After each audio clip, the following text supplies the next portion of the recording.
I'm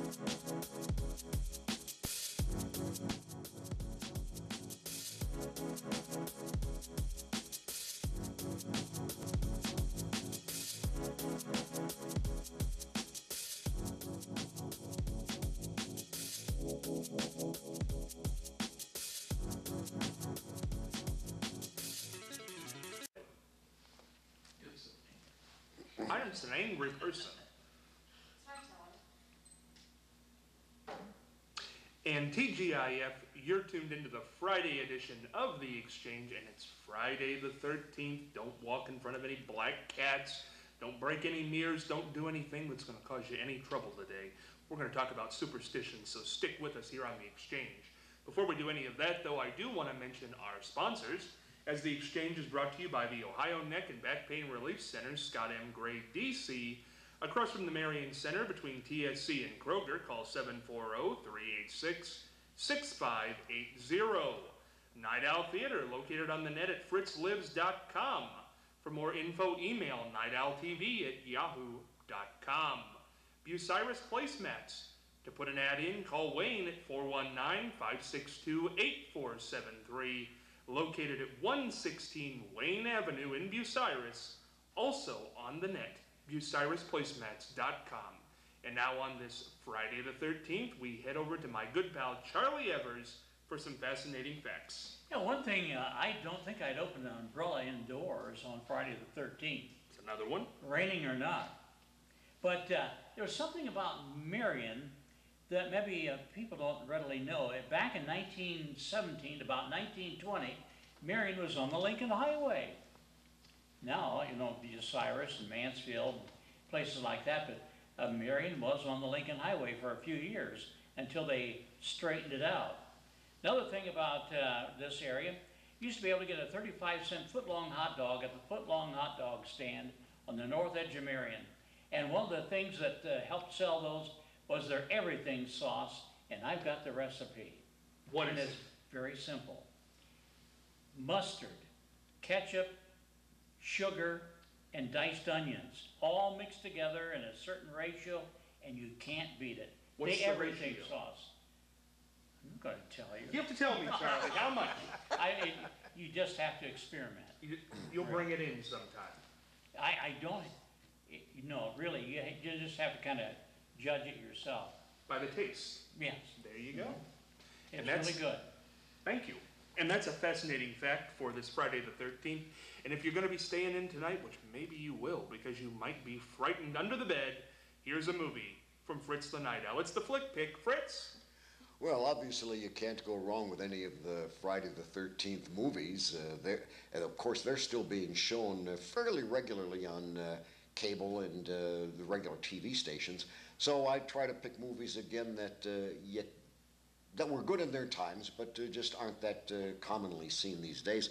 The one we've got for you tonight, you'll probably want to have a blanket or be wearing a Snuggie when you watch it. It's called Iceman from 1984, and it deals with a group of scientists who find a Neanderthal guy frozen in a block of ice. And of course they want to treat him as a lab experiment, but the one noble guy there, Tim Hutton, wants to treat him as a human being.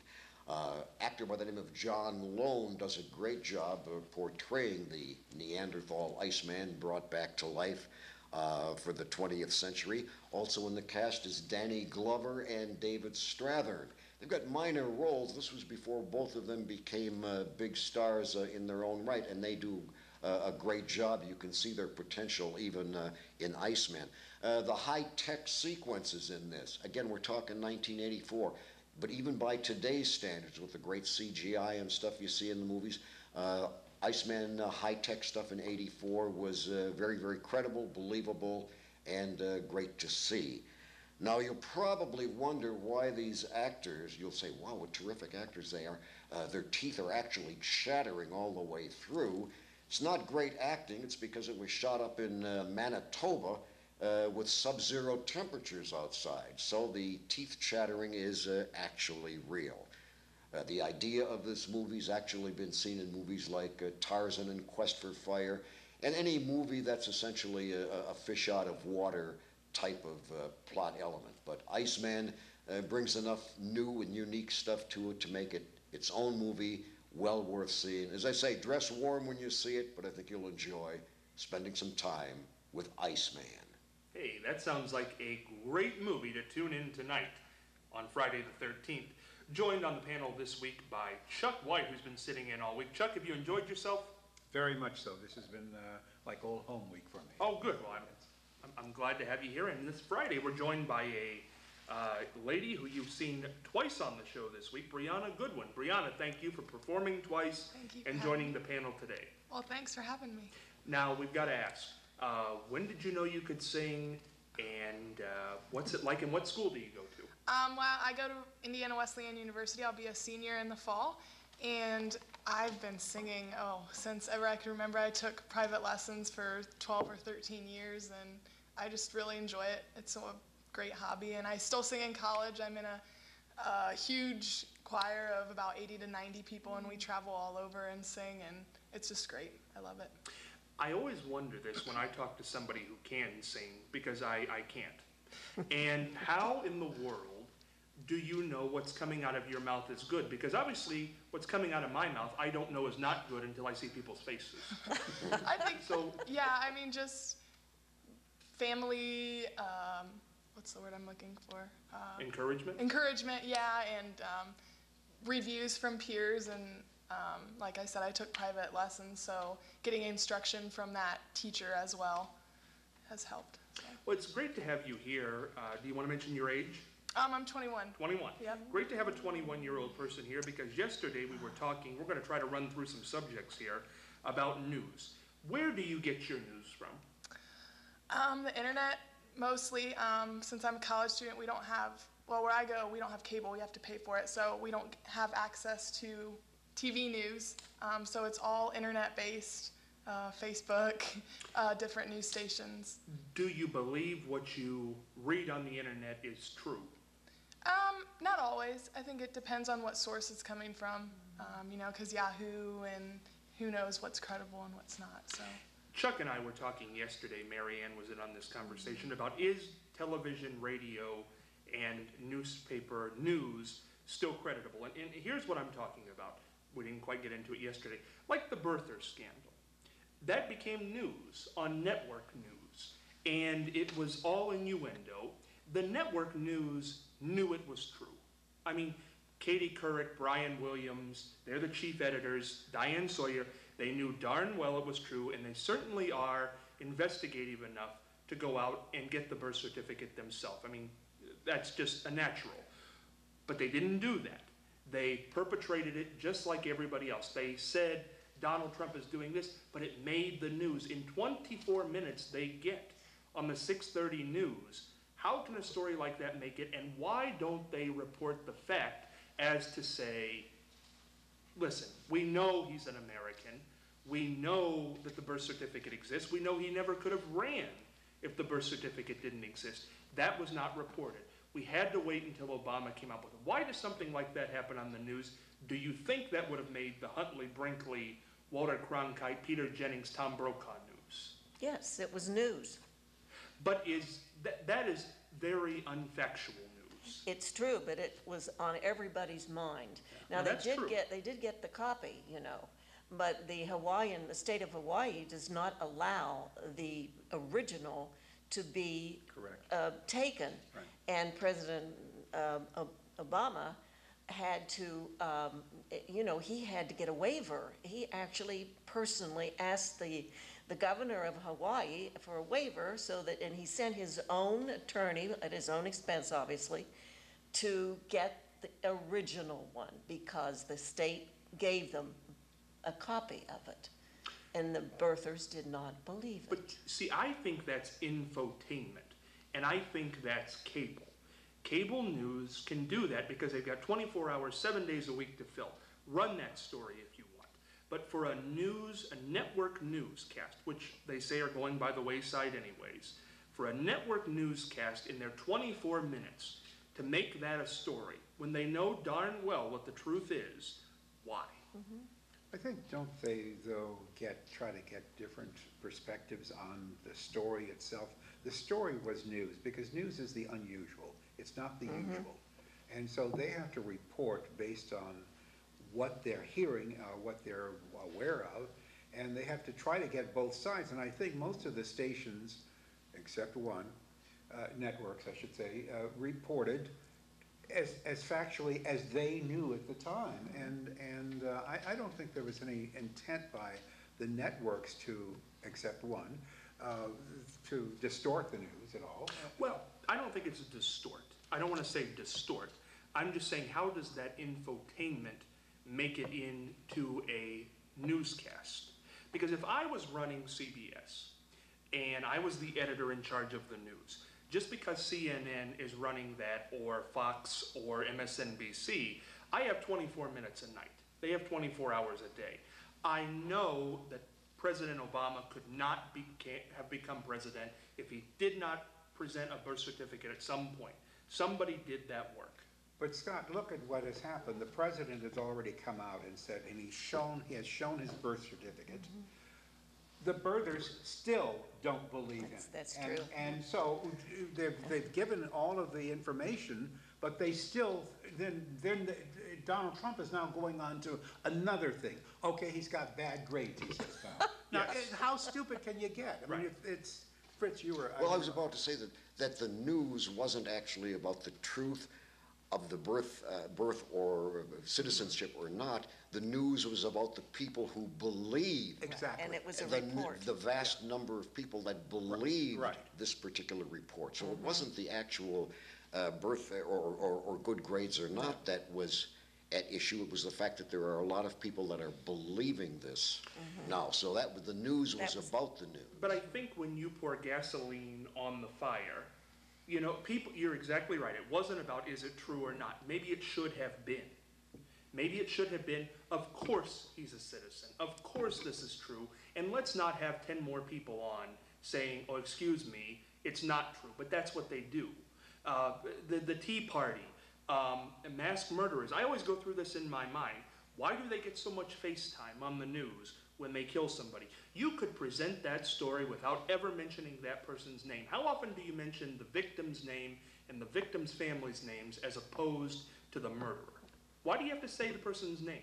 If they're caught and they're in jail and they're being tried, what's the point of It's that? news, Scott. It is news. it I'm is. sorry, but it Yeah. is news. Right. It is. Charlie, what do you feel about all this? Yeah, by the way, rape victims, their names are never mentioned. No. in Why anything. not? Because of the, It's the heinous, I think murder is Crime. heinous. I'd say murder is heinous. yes, but it's the,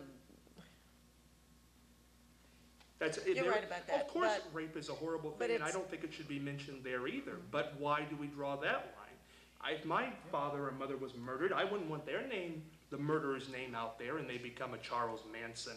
well, it's in deference, I think, to the person who is still alive. Yes. And that woman has to live with Live this with the for the rest of her life. fallout. And why add to her the burden of her pain Oh, by sure. mentioning her name? But I say the same thing to the families of the murdered victims. They don't mention the rapist. Do they? Do they mention the rapist? oh, of course they do. But you couldn't mention every rape that ever happened. It has to be some horrific rape. Well, every rape that is It is- reported. it's reported. If the rapist is caught, the rapist's name is mentioned. The victim's name is not mentioned. But is that a good thing? Why not? Well, I think because depending on the situation of what goes on, you're giving them what they want. I think essentially, I was watching a show on the Martin Luther King assassination last night. This guy, James Earl Ray, thought he was going to be lauded as a great man. He was going to be on television. It was going to be a great thing for what he was doing. It wasn't. But in his mind, in his crazy mind, that's what he thought. And like the Chris Hansen, they shut his show down. And that was a show catching rapists because they said that people were getting wise to it. I just don't think sometimes you should report all the facts. We don't do coffins coming back from war anymore. We did in Vietnam. We don't do it anymore. Who's making that decision? I don't know. Charlie? No, it's a government decision. A Yes. government. Yeah. So the government dictates the news? in that particular case, they were thinking of the families. Sure. And the fact that it was such a downer, such a sad thing that people really didn't need to see every night. Coffins being transported. But you know what another reason was? Yes. Because of the debate whether we should be in this war or not. Well, that's And true. that was one of the reasons they did not, the people that wanted us to stay in the war didn't want these bodies to be shown because it would show everybody that the war was a horrible thing. Well, then there's also the Vietnam vets' terrible treatment coming back. A lot of people thought seeing those coffins were one of the things that turned people against the war, seeing how many people were coming. So once again, the news that you get is dependent upon, you know, like Charlie said, they didn't want to add any more stress to the family. I agree with that. I don't think you should add stress to the family. If the murderer is caught, and you don't have to put his face on a milk jug to find him, and you don't have to do an alert, why are we talking about him? Let's talk about the crime. Let's get the crime down. But why do we need to talk about him and his name? What about all the assassins? Lee Harvey Oswald, the man who shot Lennon, the man who John Wilkes Booth. We always remember these people. Who cares about them? They're lowlifes. They've killed horrible people. Well, but you need to know. Wonderful people. You need to know the There is a- facts. yeah, I Exactly, there's just a need to know it's a news axiom. It's history and it's It historical, and is. also how do we know how many other people may not have been affected by this particular murderer? I mean, unless we know his name, we see his face, and this has happened to many rape victims. They know, they see the face of the person, then all of a sudden, you get women coming coming forth to let the rest of the women know that they have been abused by this guy themselves. So Well, it's the W's, where, when, why, who, and so forth. That's what you've got to report on when Right. you're a reporter. As long as you get it right, and somebody's not dictating it to you. I don't think that's Well, no, the I don't case. think it's the case either. As I said yesterday, I think the news stations make every effort to try, except one, to try to get the news as accurate as they yes. possibly can. I don't really think that anyone is dictating to the news directors, this is what you can and this is how you're going to do it. It's Wait, Go ahead. one more word on this. Dan Rather. I think somebody dictated to him that you do not report the news in this way, and the pressure was on CBS. So says he, in such a way that he was let go and said, you can keep a desk, you can sit here, but you certainly are not going to be the anchor anymore, and you certainly are not going to do that. And basically the reason given is you reported something that's not true. But once again, that wasn't true either. What he reported was true. He just couldn't bring the evidence up. what he reported was what his producers gave him to report. Right. So you can't, the anchors are not going to go out and do all of the legwork themselves. That's why we have producers. The producers do the work. So they do everything possible to make you look good on the air. But you've got to have some trust in your producer, for one. You hire a good one, two, you make sure that they're credible. And if they give you a story that is credible, certainly as an anchor, you're going to trust that source, and it's a source that you're trusting. But my question is, If it's wrong, okay, it's wrong. Right. If the source is wrong. But that's not the anchor's fault. no, it's not, and I'm with you. But I say Dan Rather was eventually let go from his position and CBS altogether and has somewhat of a sullied reputation, basically because somebody leaned on CBS and said, Well, that had to do with the military situation, didn't it?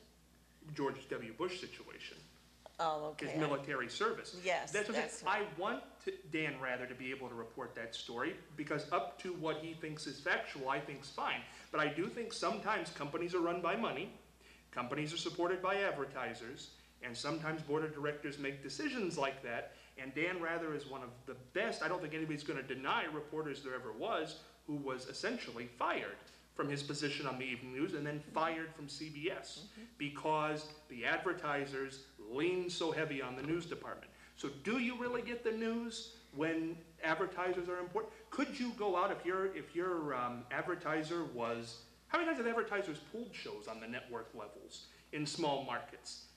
Phil Donahue, Marianne, you talked about him earlier in the week. Phil Donahue did the first abortion on television. You could get away with that now, but advertisers pulled him all over the country. Was it news? I guess it's history now. First abortion ever, but he was pulled. Well, I remember just as a reporter, Channel 4, many years ago, and I wanted to do a expose on some of the landlords at Ohio State University housing, because some of the places that these college students lived at were traps. They were dirty, and I remember getting a little bit of pressure from the person who was the landlord, but my report stood right, and I didn't have any problems with it, but I did get a little pressure from that landlord, I remember. And you see this kind of fight between the reporter and the producer and the News director every day. There's some arguing, there's some strong arguing about the validity of their story and their need to report that story. So, again, I think everyone is doing their very best to report as accurately as possible, except One Nation Network. Yes, and what a discussion this has been for Friday the 13th. I know. But it's true, and I think people need to have these discussions because, But maybe we've talked about it too much. Well, maybe we have. I hope nobody's left us. Superstitions. Chuck, do you have any superstitions? Not really. Not really? No. Charlie? The umbrella. You won't open an umbrella inside? No way. Marianne? No. Superstitions? I don't have any superstitions. Brianna? No, None. I don't. Boy, this is tough. Fritz? I'll be consistent, none here. No superstitions. I don't know. I wouldn't want to break a mirror. If a mirror broke and I broke it, I would kind of feel for a second like maybe it's been piped into your mind long enough that you think, maybe that's a bad thing. You're supposed to throw salt over your shoulder if Something like Yeah.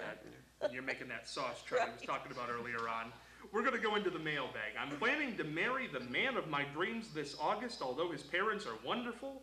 I'm a little concerned that about the role they still play in his life, particularly his mother. She still does my fiance's laundry, cooks his lunches daily, and cleans his house. What do you think? Tiffany in Marion. Marianne, what do you do? Well, you don't want a mommy's boy, that's for sure. You don't want a mommy. No, I don't think I would. Okay. So I would be, but yet, I can understand a mother wanting to do all these things for her son. Were you that way with your son? No, No.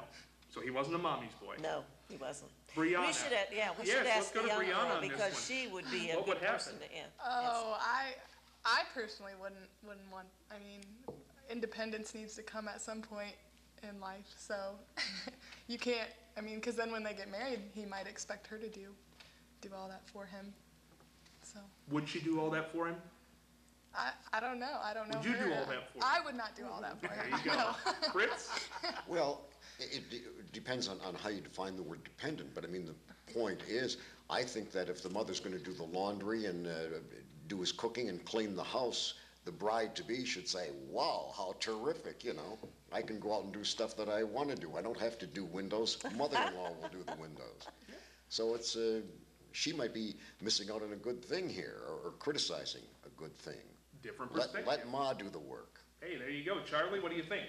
Yeah, I think a man is a man, or should be a man, and a man is not supposed to do some of that work that I just heard described.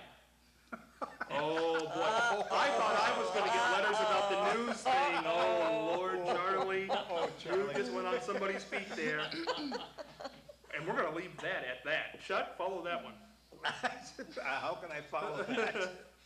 I think if both people are working, you need to cooperate Yeah. with. Doesn't love enter the picture anywhere? Well, but if If a wife really loves a husband, she'd bend over backwards. Oh, Charlie.